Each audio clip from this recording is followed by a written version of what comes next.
প্রিয় দর্শক, আসসালামু আলাইকুম এবং অফুরন্ত শুভকামনা সবার জন্য। এই এপিসোড শুরু করব কয়েকটি কমেন্টস শেয়ার করে আপনাদের সঙ্গে। দয়া করে সঙ্গে থাকবেন, আমি প্রমিস করছি আপনাদের ভালো লাগবে। It's going to B fun. শুরু করছি। আপনারা আর আওয়ামী লীগ এক মুদ্রার এপিট-ওপিট। জনগণকে বোকা ভাবেন। আননেমড ইউজার, নাম প্রকাশ করেননি, আননেমড ইউজার। আপনাকে তো একজন ভদ্রলোক বলেই মনে হতো, কিন্তু দুঃখজনক সত্যটা হলো এদেশে রাজনীতি করলেই যে বিবেক বিসর্জন দিয়ে হলেও যে ক্ষমতা প্রাপ্তি মূল লক্ষ্য হতে হয় তা বারবার আপনারাই প্রমাণ করেছেন। তৃতীয় কমেন্টার রবি দাস, হক কথা, নির্বাচন দরকার। চতুর্থ কমেন্টার আননেমড ইউজার, আপনার সন্তানকে শাসনের দায়িত্ব কি পাশের বাড়ির লোক নেবে? পরের জন, নির্বাচন না হতেই এই অবস্থা, নির্বাচনের পর আপনারা যে কি করবেন তা ভাবাই যায় না। পরের জন সাইদ, তার মানে নির্বাচনের পরে আপনারা চাঁদা তুলবেন না, আর এখন চাঁদা তুলছেন পরিকল্পিতভাবে নির্বাচনের জন্য। ইন্টারেস্টিং। পরের কমেন্টার বিচার মানি তালগাছ আমার। পরের জন আবারও আপনারাই দায়ী, আননেমড ইউজার। পরের জন্য আননেমড ইউজার। কথা একটাই, শুধু নির্বাচন নির্বাচন নির্বাচন। দলের নেতাকর্মীদের যে নিয়ন্ত্রণ করা দরকার, জনগণ যে গতানুগতিক রাজনীতি পছন্দ করছেন না, এগুলো নিয়ে কোনো পরিকল্পনা আছে কি? নিজের দলের মধ্যে কি সংস্কার করা দরকার, সেগুলো নিয়ে কোনো চিন্তা নেই। শুধু চিন্তা কিভাবে দ্রুত ক্ষমতার চেয়ারে বসবো। শুভ্র কমেন্ট করেছেন, Mirza Fakhrul is just showing the trailers. Wait until you see the actual movie. If BNP and Awami League do not change their political tradition of family-based leadership, violence, speed money, etc., the general people will never see any improvement in the quality of their lives. শুভ্র বলেছেন যে মির্জা ফখরুল আমাদের trailer দেখালেন, movie আবি বাকি হে, আসল movie সামনে আছে। BNP এবং আওয়ামী লীগ যদি তাদের পারিবারিক এই পরিবারতন্ত্রের রাজনীতি বন্ধ না করে এবং সহিংসতা, স্পিড মানি, যেটাকে ঘুষ বলি আমরা, এগুলো বন্ধ না করে, তাহলে জনগণ কখনোই তাদের জীবনে কোনো উন্নতি দেখবে না এই প্রচলিত রাজনীতিতে। এই কথা তিনি বলতে চেয়েছেন। পরের জন আননেমড ইউজার, আপনার লজ্জা লাগে না? দল সামলাতে পারেন না, অথচ সারাক্ষণ শুধু নির্বাচন নির্বাচন করেন। নির্বাচন দিলে তো সব কেন্দ্র আপনারা জোর করে দখল করে নেবেন। সেই নমুনাও জনগণ এখন স্পষ্ট দেখতে পাচ্ছে। আপনি বুঝতে পারছেন আপনারা এখন জনগণের ক্ষোভের দলে পরিণত হয়েছেন। পরের জন মন্তব্য করেছেন unnamed user, crisis will raise after election without reform. We should control the autocracy in the parties. তিনি বলেছেন ইলেকশনের পরে সংস্কার ছাড়া যদি ইলেকশন হয় তাহলে ক্রাইসিস আমাদের অনেক মোকাবেলা করতে হবে, অনেক সংকট আসবে। তিনি এইটিও বলেছেন আমাদের পার্টিগুলোর মধ্যে স্বৈরতন্ত্র বা স্বৈরাচারী বিহেভিয়ার কন্ট্রোল করা দরকার। ইব্রাহিম হুসাইন বলছেন ভূতের মুখে রাম নাম। মোহাম্মদ ইনামুল হক বলছেন তোমাদের দেশ সেবা চাই না, তোমাদের হিংস্রতা সামলাও। ভিক্ষা চাই না, কুত্তা সামলাও। মোহাম্মদ বেলায়েত বলেছেন জি জনাব, দেখতেই পাচ্ছি, এখনো কিছু প্রতিবাদ করতে পারছি, নির্বাচনের পর কি হবে আল্লাহই ভালো জানেন। আওয়ামী লীগের বাহিনী যা করতো আপনাদের কর্মীরা তা কি উত্তরাধিকার সূত্রে পেয়ে গেছে? জাতির প্রশ্ন। আচ্ছা, তো আর বাড়াবো না কমেন্টস। অসংখ্য মজার মজার কমেন্টস, এরকম ইটস ফান। বেশ মজা লাগছিল কমেন্টসগুলো পড়তে গিয়ে, আর নিজের চিন্তার সঙ্গে মিল খুঁজে পাচ্ছিলাম, সেজন্য আরো ভালো লাগছিল। তো এই কথা বলা হয়েছে মূলত মির্জা ফখরুল ইসলাম আলমগীরকে উদ্দেশ্য করে, বিএনপির মহাসচিব মির্জা ফখরুল ইসলাম আলমগীরকে উদ্দেশ্য করে এই মন্তব্যগুলো করেছেন পাঠকরা। আমি প্রথম আলোর একটি হেডলাইনে চোখ বোলাচ্ছিলাম, আর সেই হেডলাইন ছিল নির্বাচন নেই বলেই দেশে আইন শৃঙ্খলা পরিস্থিতির অবনতি, মির্জা ফখরুল। তিনি গতকাল রাজধানীর একটি হোটেলে বিএনপি থেকে যারা গত জুলাই অভ্যুত্থানে শহীদ হয়েছিলেন সেই শহীদ পরিবারগুলোর সঙ্গে মত বিনিময় করছিলেন, সেখানে তিনি এইসব কথা বলছিলেন। এই যে হেডলাইন যেটি আমি শোনালাম আপনাদের, নির্বাচন নেই বলেই দেশে আইন শৃঙ্খলা পরিস্থিতির অবনতি, মির্জা ফখরুল। তো একটু ভিতরে ঢুকে দেখি তিনি আসলে কি বলেছেন। দেশে নির্বাচন নেই বলেই আইন শৃঙ্খলা পরিস্থিতির অবনতি হচ্ছে বলে মনে করেন বিএনপির মহাসচিব মির্জা ফখরুল ইসলাম আলমগীর। তিনি বলেছেন, বিএনপি কোনো অন্যায়কে সমর্থন করে না। বাহ! সাম্প্রতিক সময়ে যেসব হত্যাকাণ্ড ঘটেছে সেসব ঘটনায় প্রকৃত অপরাধীদের চিহ্নিত করে শাস্তির আওতায় আনতে সরকারের প্রতি দাবি জানান তিনি। মির্জা ফখরুল বলেন, গণতন্ত্রে যাওয়ার প্রধান বাহন হচ্ছে নির্বাচন। নির্বাচন নেই বলেই আজকে দেশে আপনার এই ঘটনাগুলো ঘটছে, আইন শৃঙ্খলার ঘটনাগুলো ঘটছে, অবনতি ঘটছে, মৃত্যু বাড়ছে, দুর্বৃত্তরা সুযোগ নিচ্ছে, কারণ অন্তর্বর্তী সরকারের পেছনে সেই ধরনের জনসমর্থন নেই। এই ভদ্রলোক বলছিলেন, আমরা বিএনপির পক্ষ থেকে অন্তর্বর্তীকালীন সরকারকে, অধ্যাপক মোহাম্মদ ইউনূসকে যত রকমের কোঅপারেশন দেওয়া দরকার দিচ্ছি, আর এখন বলছেন এই সরকারের পেছনে কোনো জনসমর্থন নেই। What a lie and what a self contradiction! কত বড় মিথ্যে এবং কত বড় স্ববিরোধিতা! তাহলে এখনকারটি যদি সত্যি হয় তার কালকের বক্তব্য যে অন্তর্বর্তীকালীন সরকারের পেছনে কোনো জনসমর্থন নেই, তাহলে তিনি আগে যা বলছিলেন মিথ্যে বলেছেন, যে আমরা তাকে সহযোগিতা দিচ্ছি। আর আগেরটি যদি সত্যি বলে থাকেন, গতকালকের এই বক্তব্য তিনি মিথ্যে রেখেছেন, মিথ্যে বক্তব্য, a false statement, it was a big lie. নিঃসন্দেহ আমরা এই বিষয়ে। আচ্ছা, একটা ইলেক্টেড সরকার আসলে নিঃসন্দেহে অনেক শক্তিশালী গভর্নমেন্ট হবে। আচ্ছা, পুরান ঢাকার নৃশংস হত্যাকাণ্ড সহ সাম্প্রতিক ঘটনার বিষয়ে বিএনপি মহাসচিব মির্জা ফখরুল বলেন, একটা কথা পরিষ্কার করে বলতে চাই, যে ঘটনাগুলো ঘটছে সরকারকে আহ্বান জানাবো অতি দ্রুত তদন্ত করে প্রকৃত যারা অপরাধী তাদেরকে বের করে শাস্তির ব্যবস্থা করুন। ফাইন, ভালো দাবি। তো এই যে মিথ্যাচার, যে নির্বাচন হয় না বলে এই খুন খারাপি হচ্ছে, বিএনপির লোকেরা অন্তর্দলীয় কোন্দলে লিপ্ত, ইন্ট্রা পার্টি ক্রাইসিস এটি। তো এই অন্তর্দলীয় কোন্দল সরকার মিটিয়ে দেবে নাকি আওয়ামী লীগ এসে মিটিয়ে দেবে? যে বিএনপির বিভিন্ন দলগুলো, নেতৃবৃন্দ, কর্মীরা মিলতে পারছে না একে অপরের সঙ্গে, নিজেরাই নিজেদের মধ্যে চাঁদাবাজি করছে।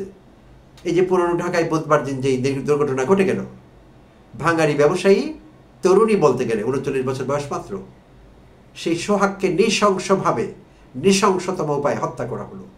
দলের লোকেরাই তো করলো, ছাত্র দল, যুব দল, স্বেচ্ছাসেবক দলের লোকেরা করেছে। আর সোহাগ নিজেও তাদের দলেরই লোক। চাঁদার জন্য তাকে যেভাবে নির্মমভাবে হত্যা করা হলো, অন্যান্য জায়গায়ও দেখেছি যে ব্যবসা প্রতিষ্ঠানের মালিক বিএনপির কোনো অঙ্গ সংগঠনের নেতৃস্থানীয় কেউ, তারপরও চাঁদা থেকে তারা মুক্তি পাচ্ছে না। অন্য দল এসে, বিএনপি দলীয় কেউ এসে বলছে চাঁদা লাগবে, না দিলে ভাঙচুর হচ্ছে। এটি একটি স্বাভাবিক ঘটনা হয়ে গিয়েছে এখন, অত্যন্ত স্বাভাবিক। এটি ঘটবেই, ঘটছেই পুরো দেশে। তো এই যে দলীয় সমস্যা, অন্তর্দলীয় কোন্দল, এটা কি সরকার মিটিয়ে দেবে? সরকার বসিয়ে বুঝিয়ে দেবে, দুটো করে ব্যাট মেরে দেবে পাছার মধ্যে, সপাং সপাং, যে আর করবে না, খবরদার, মিলেমিশে থেকো? এটা কি সরকারের কাজ? নির্বাচন হলে এগুলো ঠিক হয়ে যাবে? নির্বাচন হলে এখন আপনার দল জনাব মির্জা ফখরুল যে চাঁদাবাজি করছে সেটিকে প্রাতিষ্ঠানিক রূপ দেবে। সেইটি হবে ইনস্টিটিউশনালাইজেশন অফ এক্সটর্শন, চাঁদাবাজির প্রাতিষ্ঠানিকরণ। আপনারা যে মিথ্যাটি বলেন গণতন্ত্রের প্রাতিষ্ঠানিকরণ, সেটি হবে চাঁদাবাজির প্রাতিষ্ঠানিকরণ। সো আপনারা চাঁদাবাজিকে প্রাতিষ্ঠানিকরণ করবার জন্য নির্বাচন চাচ্ছেন, দ্রুত চাচ্ছেন একটি আওয়াজ, একটি শব্দ, একটি লাফস, নির্বাচন নির্বাচন নির্বাচন। আপনাদের ধোঁকাবাজি আমরা ধরে ফেলেছি। বাট আমরা তো চাঁদাবাজিকে প্রাতিষ্ঠানিক রূপ দিতে চাই না জনাব ফখরুল, কেউ চায় না। এদেশের কোনো লোক চাঁদাবাজকে সহ্য করে না। শুক্রবার রাত থেকে শুরু হয়েছে, গতকাল সারাদিন উত্তাল ছিল সারা দেশ। বিভিন্ন শিক্ষা প্রতিষ্ঠান, ভার্সিটিগুলো, মিছিল বের করেছে, শোভাযাত্রা বের করেছে, প্রতিবাদ সমাবেশ হয়েছে, আপনাদের গালি দিয়েছে, কুকুর বলেছে, আপনাদের শুয়োর বলেছে, আপনাদের যাচ্ছে তাই বলেছে। আমি বলিনি, ওরা বলেছে, ছাত্ররা বলেছে, ভার্সিটির ছাত্ররা। তারা আবার নেমে গিয়েছে, আপনাদের ধ্বংস চায় তারা এখন। সেই ছাত্র যুবক ছাত্র জনতা আবার নেমেছে রাস্তায়, তারা আপনাদের পতন চায়, আপনাদের ধ্বংস চায়। অথচ আপনাদের ক্ষমতায় যাবার স্বাদটি এখনো পুরো হলো না। কি কোনো কথা? ওরা এত অধৈর্য কেন হচ্ছে? ওরা এখনই আপনাদের পতনের নাম নিচ্ছে। আপনারা তো ক্ষমতায় যেতেই পারেননি এখনো। এতটা ব্যয়সবুর হলে চলে? এটা ধৈর্য রাখা দরকার না? আপনারা একটু ক্ষমতা যান, কিছুদিন আরাম করেন, চাঁদাবাজিকে প্রাতিষ্ঠানিক রূপ দেন, এগুলো তো একটু হওয়া দরকার না? ওরা এখনই অস্থির হয়ে পড়েছে। ওরা বলছে আপনাদের যেতেই দেবে না। কি ভয়ঙ্কর কথা!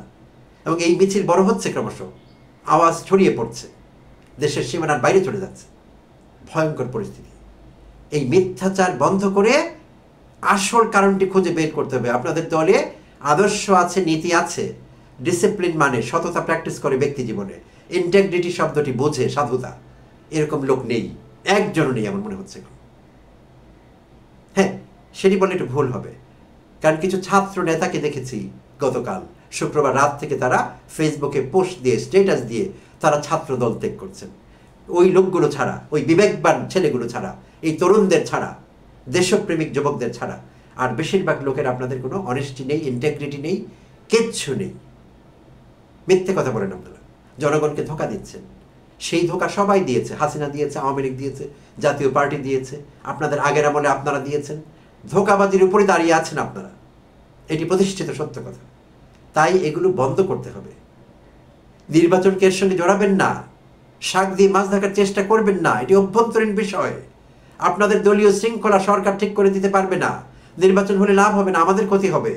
আপনারা প্রাতিষ্ঠানিকরণ করে ফেলবেন, তখন আপনারা বলবেন নির্বাচিত সরকার, আমাদের দমন করতে আপনাদের বুক কাঁপবে না, বেশি করে দমন করতে পারবেন, বেশি করে চাঁদা নিতে পারবেন, এবং চাঁদাবাজদের ব্যাপারে আপনারা ইগনোর করতে পারবেন, বিষয়টিকে দেখেও না দেখার ভান করতে পারবেন। সেই জন্য নির্বাচন চাচ্ছেন, আমরা বুঝি। আর গতকালই দেখলাম রুমিন ফারহানা ঢাকা পোস্ট একটি ভিডিও দিয়েছে, রুমিন ফারহানার বক্তব্য দেখছিলাম সেখানে। রুমিন ফারহানা সেই মুখরা রমণী, দ্য টেমিং অব দ্য শ্রু। যখনই রুমিন ফারহানার নাম শুনি, তার ছবি দেখি, সঙ্গে সঙ্গে শেক্সপিয়ারের সেই কমেডি, সেই সুখপাঠ্য দ্য টেমিং অব দ্য শ্রুর কথা মনে পড়ে। এটা আমি বলিনি, লোকেরা তার নাম দিয়েছে মুখরা রমণী। আর মুখরা রমণীর সঙ্গে আমরা শেক্সপিয়ার থেকে আগেই পরিচিত। সো জাস্ট চলে আসছে বিষয়গুলো আর কি, কাকতালীয়ভাবে মিলে যাচ্ছে। তো সেই মুখরা কিছু প্রশ্ন করছিলেন সরকারকে। আমি যদি প্রশ্ন করতে চাই, আমি যদি পুলিশকে প্রশ্ন করতে চাই, আমি যদি আনসারকে প্রশ্ন করতে চাই, করুন আপনি প্রশ্ন, আমাদের কি আসে যায় তাতে? আপনি প্রশ্ন না করলে আমাদের কি আসে যায়? তো রুবিন বলছিলেন যে 100 মিটার দূরে আনসার ক্যাম্প, আনসার কি করলো, পুলিশ কি করলো, মিডিয়া আসবার আগে সরকার কি করলো? খুব দুর্বল আইকিউর মানুষ রুবিন ফারহানা, অথবা আইকিউ খুব শার্প, ধান্দাবাজ, মিথ্যেবাদী, প্রতারক, ঠক। কেন বলছি এসব কথা?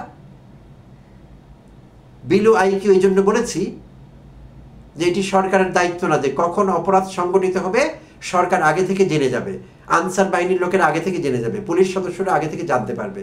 তারা কোনো অলৌকিক ক্ষমতা রাখেন না, তারা কোনো নবী রাসূল না, কোনো পয়গম্বর না, আউলিয়া না। তারা সাধারণ মানুষ আমাদের মতো। আগে কি ঘটবে তারা বলতে পারে না, ঘটলে সেখানে গিয়ে ইন্টারভিন করতে পারে। তো আনসার ক্যাম্প 100 মিটার দূরে হোক আর 10 মিটার দূরে হোক, ঘটনা ঘটে যাওয়ার পরেই তো তারা জানবে। এমন যদি হতো সেখানে 50 জন আনসার সদস্য দাঁড়িয়েছিলেন রাইফেল হাতে, কিচ্ছু করেনি, তা তো হয়নি। এমন যদি হতো 100 জন পুলিশ সদস্য দাঁড়িয়েছিলেন, একজন এসিপি ডিসিপি যে কারো নেতৃত্বে, তারা কোনো অ্যাকশন নেয়নি, এরকম তো ঘটেনি। অধ্যাপক ইউনূসের পক্ষে তো এই বয়সে আপনাদের কর্মীদের পাহারা দিয়ে রাখা সম্ভব না, ঘরে ঘরে গিয়ে। এটা তো অন্যদের কাজ না।